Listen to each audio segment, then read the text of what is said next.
and Eastern Kentucky.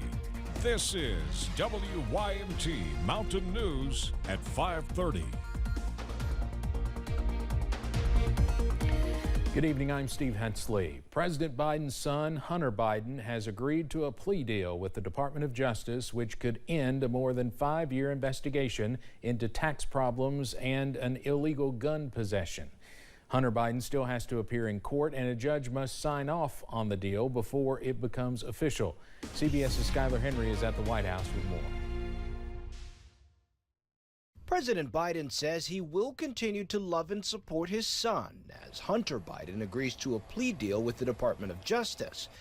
Hunter Biden is pleading guilty to 2 misdemeanor tax charges, and he will admit to illegally possessing a gun while being a drug user. What this indicates is that the Department of Justice thought this is where they could get an agreement. This is where they, if they went to trial, could show proof beyond a reasonable doubt. Hunter Biden is expected to receive probation for the tax charges.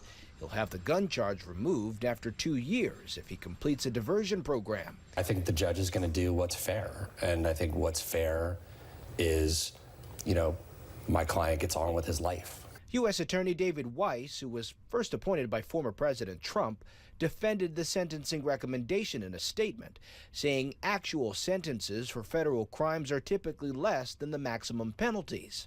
Hunter Biden's charges come as President Biden is in the midst of a re-election campaign, and the leading Republican candidate is facing legal challenges of his own. Republicans strongly criticized the recent indictment of former President Trump, saying it shows the Department of Justice is biased. If you are the president's leading political opponent, the DOJ tries to literally put you in jail and give you prison time. If you are the president's son, you get a sweetheart deal. Trump himself called Biden's plea deal nothing more than a traffic ticket. Others say he's comparing apples to oranges. Skylar Henry, CBS News, the White House. House Republicans say they will continue to investigate Hunter Biden's business dealings as part of a broader investigation into President Biden.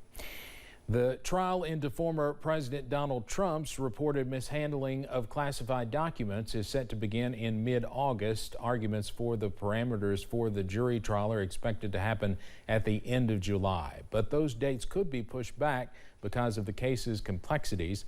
Trump is charged with 37 counts of mishandling top secret documents after he left office and for obstructing the investigation into the documents. We are still watching out for scattered showers and storms across the mountains into this evening. Some of those a little bit heavy as well. Here's a look at First Alert Pinpoint Doppler. And as you can see, a heavy cluster of showers and storms over portions of Bell County, just to the west of downtown Middlesboro, also into Barberville and Knox County as well, stretching into portions of eastern Whitley County. And this will continue pushing off towards the north and west. So heads up, Williamsburg and Corbin. Some heavy showers and storms are not too far away over the next 30 to 45 minutes. Also watching out for this cluster of downpours right on top of downtown Science Hill and Pulaski County. More showers are possible as we get into northern Rockcastle County as well, near I-75 and Conway. So spotty showers and storms, they will continue into this evening. Some of those could be heavy, but no severe weather is expected across our region. Those temperatures, they stay mild and muggy, upper 70s for most of us, 75 in Pikeville, 78 in Jackson, down to 74 in London, 77 over in Somerset. So we stay mild and muggy into this evening. If you have any plans to go out to dinner, not going to be the great night to do so. We stay cloudy and muggy, temperatures middle to upper 70s. Also watching out for more of those spotty showers and rain chances. They will continue into your Wednesday. All those details coming up in just a few minutes. Steve? All right, Cameron, thank you. A body was recovered from Lake Michigan early this morning. Just after 5:30 a.m. local time, Chicago police recovered a man's body from the Pratt Pier near the 1000th block of West Pratt Boulevard. Police say the unidentified man was pronounced dead at the scene. He's believed to be in his 60s. 4 people were killed and 2 others critically injured in a fire overnight in New York. It happened at an e-bike shop on Manhattan's Lower East Side. The blaze started just after midnight, with first responders rescuing people from an apartment above the repair shop. Police say 2 men and 2 women were killed. Authorities determined lithium-ion batteries used in e-bikes caused the fire. The Coast Guard says the search for that missing submarine that disappeared in the North Atlantic on its way to view the wreckage of the Titanic has so far not yielded any results. 5 people are on board. CBS's Laura Hafley has the latest from Boston. This is a photo of the submersible hours before it went missing Sunday with 5 people on board. This is a very complex search, and the unified team is working around the clock to bring all available assets and expertise to bear as quickly as possible. The sub is owned by the company OceanGate. It runs tourist expeditions to the Titanic about 13,000 feet deep. The Coast Guard says the submersible lost contact about an hour and 45 minutes into its dive. The fact that they lost the signal 2/3 of the way down to the floor, that's really bad. Last summer, OceanGate hosted CBS Sunday Morning correspondent David Pogue. My dive at the Titanic only lasted 37 feet down, and then it had a mechanical problem and had to be hoisted back onto the ship. This entire industry, this adventure travel industry, is dangerous. Among those missing, British billionaire Hamish Harding. He always wants to go for the next thing that hasn't been done before. The expedition began with an estimated 96 hours of oxygen on board, meaning there's enough to last until Thursday morning. The Coast Guard says it is searching both the ocean surface and subsurface for the vessel. What would have helped is if the submersible had releasable transmitters that could have come to the surface, and the moment they realized we were in trouble. Locating the submersible is the first step. Getting to the crew members in time may prove to be just as difficult. Laura Hafley, CBS News, Boston. Also on board is a Titanic expert and 2 members of one of Pakistan's wealthiest families. The price tag for a spot on the sub is $250,000. Romanian authorities have indicted internet personality Andrew Tate, his brother, and 2 others on charges of human trafficking and rape. The group is also accused of forming a criminal gang to sexually exploit women. The 5 have been under house arrest during an investigation into the reported abuses committed against 7 women. The defendants have all denied the reports and continue to claim their innocence. Actor Jonathan Majors made a court appearance today in a domestic violence case that will go to trial in August. Judge Rachel Pauley wished Majors best of luck as she scheduled his trial. Majors is accused of twisting a woman's arm, striking her head, and shoving her into a vehicle in New York City in March.